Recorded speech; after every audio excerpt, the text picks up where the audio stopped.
Hey, what's up guys? We have the Transformers, but we also have the Moto Z2 Play, a phone that can transform into a bunch of things. It can be a speaker, it can be a 360 camera, and a bunch of more things. But let's start with the design. Here have they gone all in on metal. The metal body is backed up with a matte metallic backplate and have made the phone 1mm thinner since the last year's model. Even the battery is smaller, but we come to that. On the back is the camera that sticks up as an island on a metallic ocean. Lower down do you have the contacts for the accessories to the phone, or mods as Motorola calls them, the way you can transform your phone into a lot of things.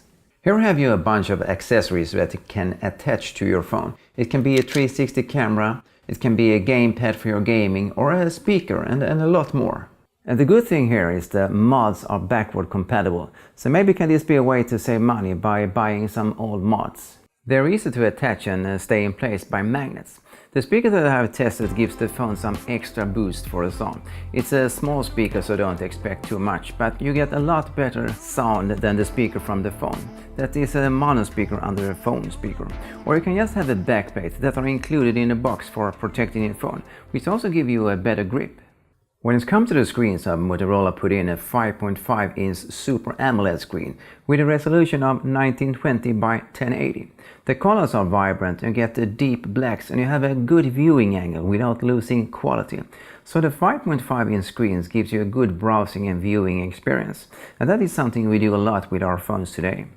Swiping your hand over the phone activates the screen and shows the time, and you can even a quick access function as start Spotify or answering messages without logging in.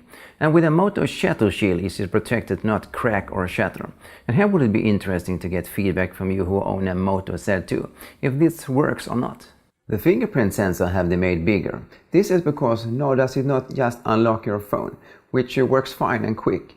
Now you can even choose if you want to use the navigation keys on the screen or if you want to navigate with the fingerprint sensor by sliding left and right.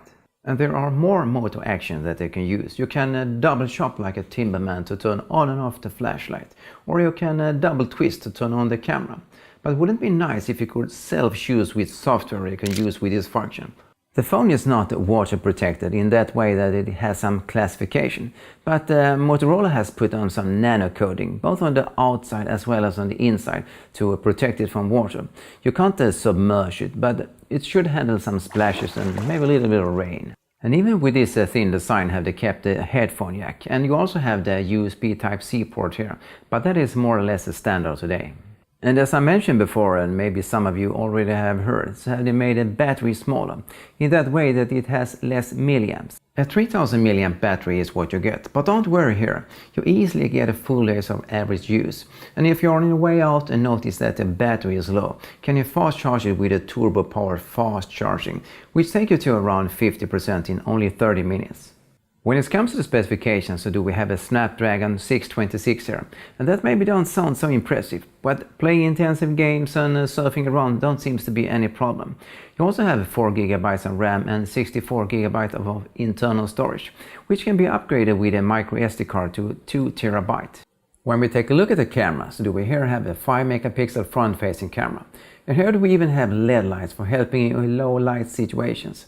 On the back do we have a 12MP camera with f1.7 aperture. It's not the best camera, but still take decent photos.